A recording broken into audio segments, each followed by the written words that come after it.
Welcome to the Octiv Sweat Equity Podcast, a show designed exclusively for gym owners and fitness enthusiasts like you. I'm your host, Mark Fawzy. This month, we are celebrating the entrepreneurial spirit that comes along with being a business owner in the health and fitness space. We work with exceptional people who have not mostly had formal training, but have that strong spirit that makes them so successful when they start their own business. Today's guest is one of these people. I'm so happy to sit with Suzette from Core Concepts Pilates and to chat to her about her journey into entrepreneurship. Hey Suzette, thank you so much for joining us today. I'm excited for this chat.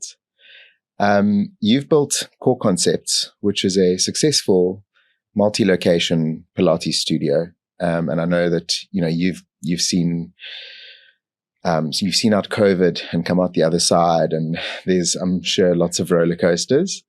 You employ physiotherapists and biokineticists.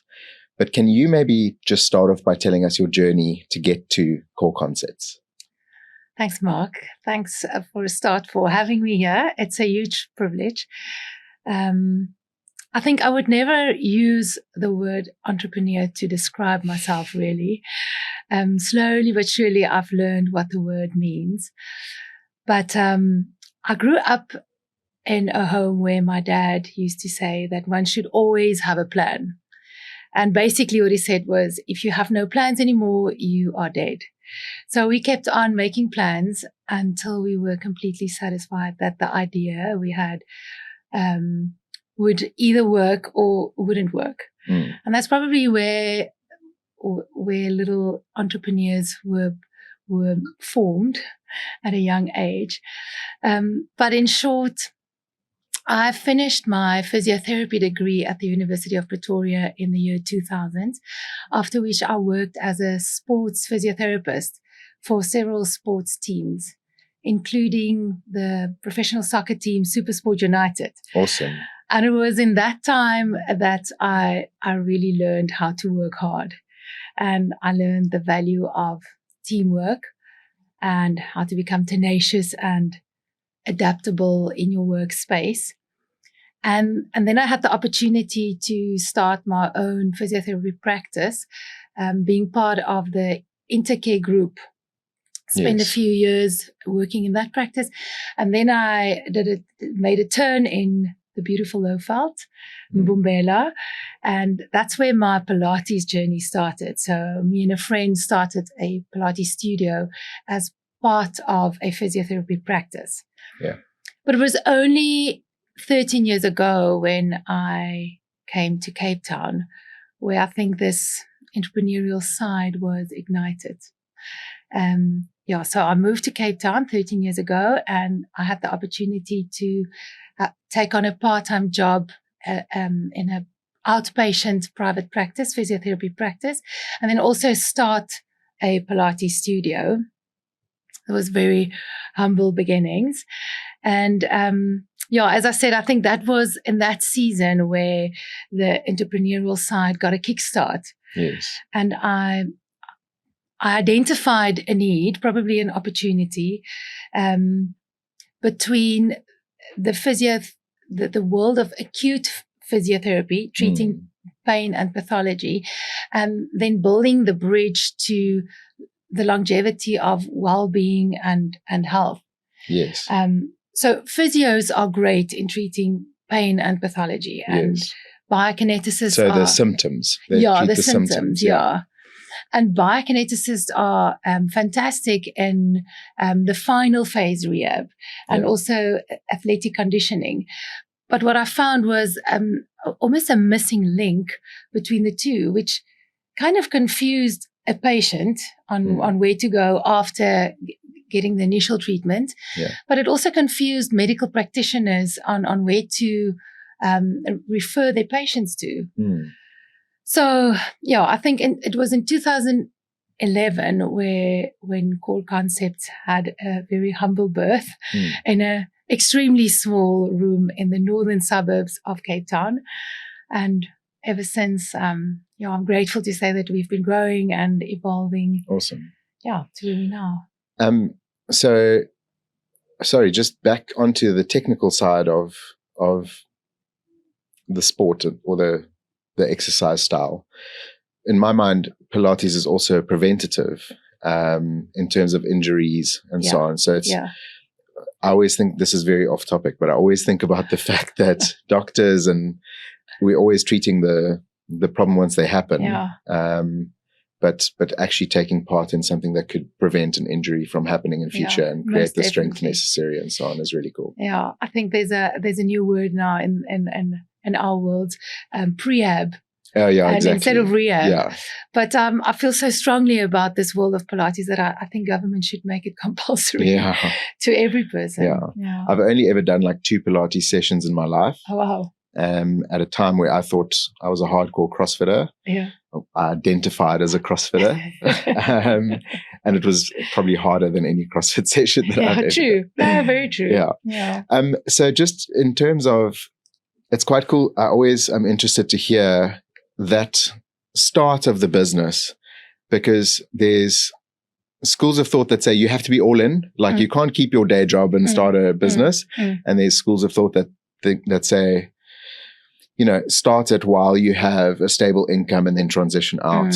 I probably think that is more reasonable. How long did you have to keep your kind of physio practice while starting your studio? Well, I think I was very privileged that, or I still am, that the one feed the other. Yes.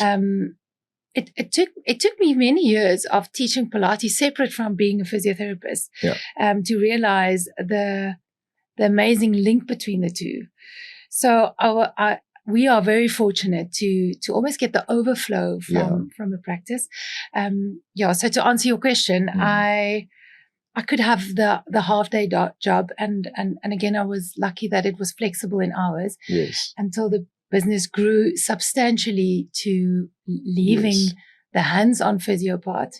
Yeah. And maybe it's also confusing to sound like I'm not doing physiotherapy anymore. Sure, yeah. But this is just the rehabilitative side of it. I understand. It's such a wonderful tool for that. Yeah, they go hand in hand.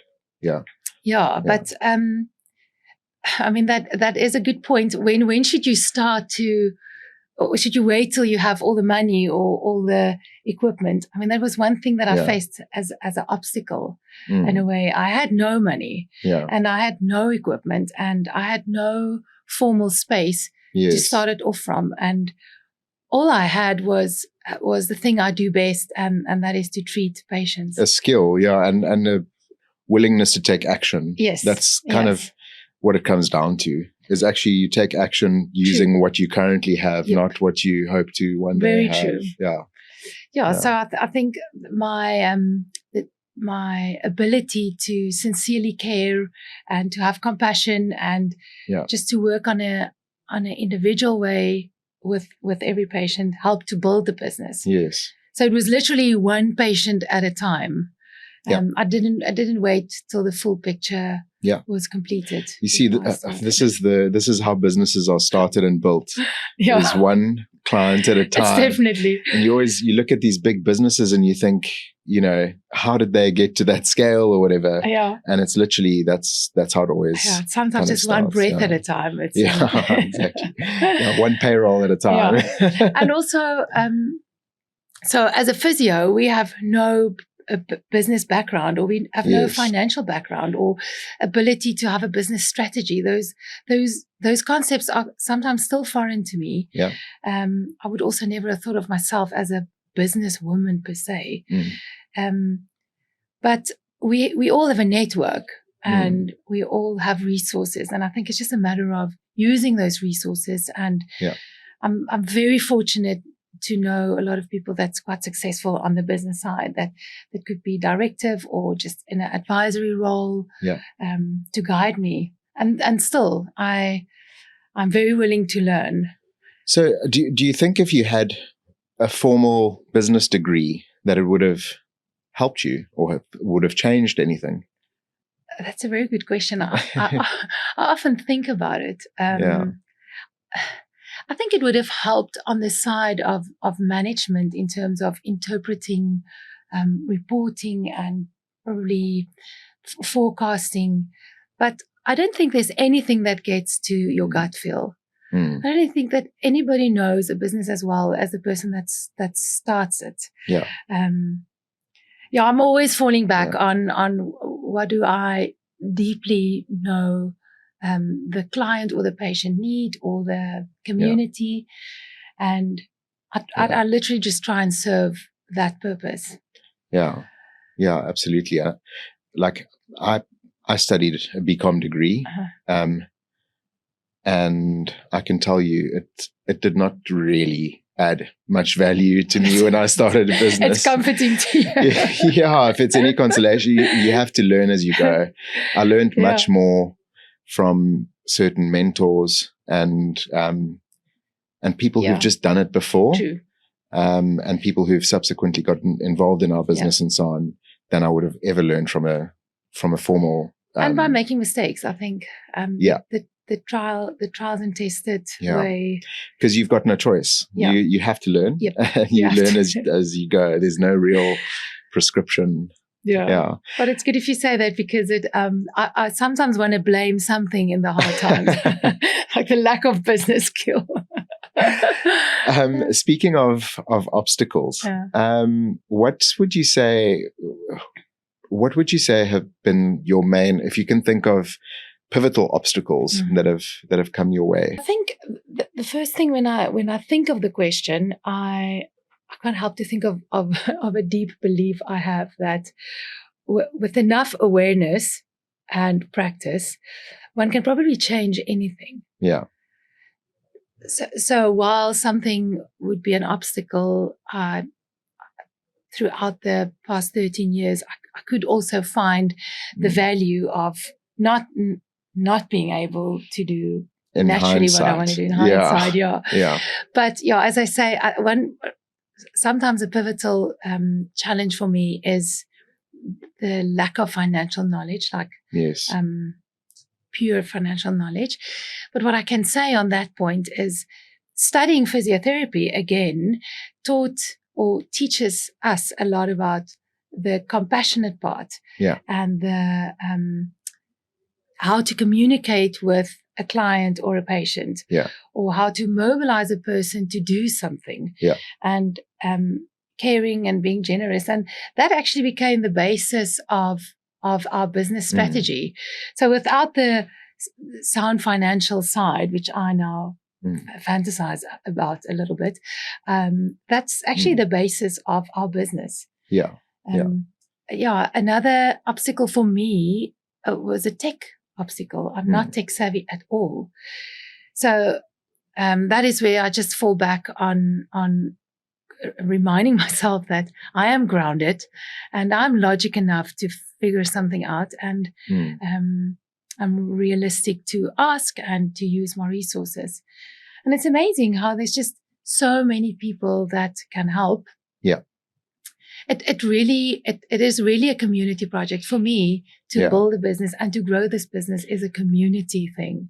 Yeah. And I can tell you that is quite a unique trait that you have, because a lot of people, their ego won't allow them to have the self-awareness to know like where I'm capable and where I need help, Thanks, Mark. and to show like a little bit of vulnerability. Yeah. And I think a personal other obstacle for me that I'm still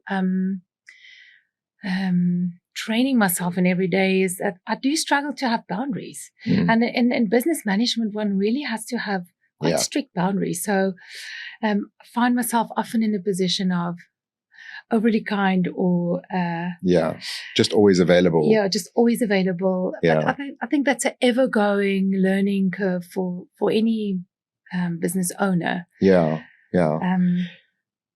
I can totally relate with that. Like, I can't remember, I was having this discussion yesterday with someone. Every second person you meet at the moment is either going through burnout or has anxiety. And we're all, technology, I think, is probably the main reason for that, because we're always connected. When you first start a business, you have to be as available as possible. Like there was a stage where I couldn't go to the bathroom without having a support query come to my phone because I didn't have boundaries or a team or etc. But there does come a stage where if that sustains and it stays like that for a long time, it's actually unhealthy. So and you hate what you're doing later. 20 years ago, that wasn't the case because there was a landline that you call, and if the person wasn't there, you can get hold of them. And I think both of us are kind of in the hospitality business also. You work with people, and it's such a balancing act between being available and having that boundary, respectful boundary, and but as you say in the beginning, you're just always there. Exactly. Also, when you start this business, blood, sweat, and tears, you value those people that are reaching out to you. So you don't want to let them down. You remember what it was like not to have them on board, for example. So it becomes very important. How do you deal with that at the moment? Like in terms of boundary setting and so on, do you have any like tangible examples of things you've implemented so that you can stay sane? I am still trying to master it. But it helps to have a team. I think that was the first thing. When it was just me, it was almost impossible. And as you say, those founder members, they become like celebrities in your company, and you would do anything for them. And even until today, we want to think that we treat them like royalty because they're the foundation of the business. But as the business grew and as the team became bigger, it really helped to spread the load. I also realized that I just can't do everything, and that the business is it's almost like laying down your ego again and realizing that it's not only about you, and the world will not go down when you are not there. And that made it easier for me just to not be available, but to help me managing my own anxiety about it. I have to communicate very clearly. So I think that's one skill I've learned. Was prepare the client, prepare the team, set expectations correctly. Make sure that we understand each other clearly, and then I find it easier to switch my phone off or to go on holiday. I mean, I think in general, communication is probably the one key thing that like if there's a problem in your business, it's probably revolving around communication. True. And the same goes with boundaries and expectation settings and so on. Yeah, very true. And being able to actually be authentic and relatable, because your clients kind of understand that you also have an outside life outside of this business, right? And they actually appreciate it. It's better to be human. And to show them that side also. In terms of your team, so like you guys are you're one of our favorite clients. Every interaction is positive. From our side, it's a pleasure to work with people like that. And when preparing for this interview, we had a little call where you said, you attract who you are. And that's really cool. I really like that. Can you share with us a few examples of like values that you guys have and that you share and that you feel actually is shared with your clients and your stakeholders and so on? Yes, I can, Mark. I think when I speak about my team, I probably need somebody to stop me, but they are my everything, and they are my biggest gift and my greatest asset also in the business. And when I made that comment about you attract who you are, I actually thought, that sounds so extremely arrogant. But what I meant was when I had to define Core as a company, I had to look deep into my own heart and figure out my own values and what I value and what I don't value and how I think and how I don't want to think. So it was quite an intense personal journey also. And that actually helped me to identify with with each and every member that became, or therapist that became part of the team over time, is that we share this value system. I think skill is something you can learn. Yeah. But values, I reckon, is ingrained, and character is built. It's so when they were given to me, and they were literally given to me in a way, it was on that basis that I just feel that I could relate to them. Yeah. So I can see like how passionate you are when you talk about your team. It comes through very clearly. What does success look like to you? Oh my goodness, Mark. I think I'm too old to talk about success in a way.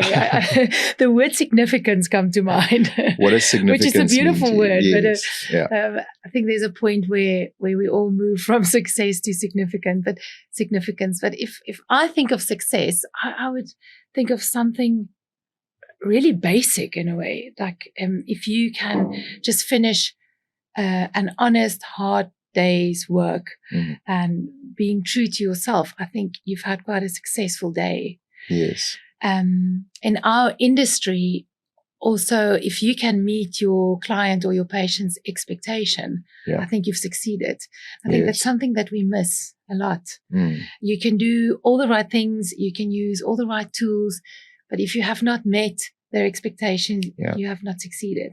Yeah. And the only way actually to know that is to ask them. Yes. I can measure it in if they come back and if they stay for many years and if they become loyal clients of the studio. I also think I feel successful, and I hope I can forever say this, if I can create a space where people, especially my team and our immediate clients, can flourish and can laugh and in a way can just learn the art of connection. Yes. I think it's something that's gone missing with social media and technology. So I would define success as that. Yeah. Like something that's resonating heavily with me is I can see that you know exactly what you want to build. You've thought about it, you've articulated it, you share it with your team. And it's so important because like I've said it before, is that if you don't shape your culture, it will shape you. Yeah, true. And so if you don't know the values that you have, because everyone has values, but if you aren't able to articulate those values and be aware of these values, people could creep into that circle that start changing those values. Yes. And you end up with something that you never wanted, or something that you don't, love. Yeah. Like in our business, we talk about this a lot. In most of our team meetings, in our strategy days, we always talk about certain values that we want and trying to build processes that allow those values to thrive. So we care about mental health of our team, for example. So, for example, we've come up with an idea that every quarter our team can take a day off for mental health. If they're struggling or if they're overwhelmed or anxious. And it's not really about that day off. It's more about creating a process which allows us to let that certain value thrive. Yes. Sorry, but I'm going on a bit too much about. No, but I think values are kind of the only measuring stick that we really have. Yeah. It's something that you can go back to. I am not a cutthroat businesswoman at all. And employing new team members is actually quite a difficult task for me. But when I meet someone and they have that shared value system, I mean, there's a lot that you can do when you agree on those things. So, like, speaking of employing people, our team is the thing that I'm most proud of in our business as well. But along the way, there's been one or two situations where I've hired someone who was a mismatch for our values. and I've had to make a difficult decision about it. Have you experienced that? And have you experienced anything like that? Or I'm grateful to say that to this point I have not yet. Okay. I hope I don't really get to that point. Yeah.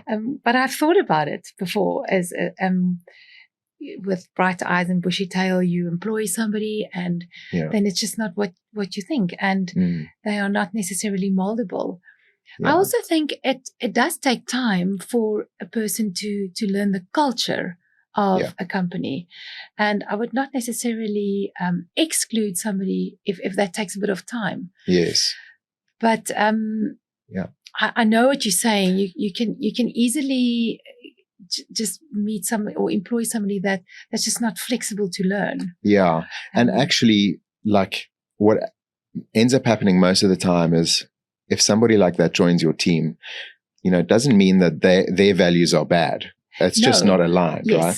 Yes. And usually they will feel that, and usually they will come to the decision themselves that this is not the place for me. Yeah. It's not a matter that it's that our values are better than theirs. It's just different. Yeah, 100%. So Suzette, you've got a really tangible entrepreneurial spirit. Even just based on your story of having a plan, going for the plan, learning as you go, adapting, being agile, and focusing on growth and what's next, and so on. What traits in yourself do you think about that contribute to this?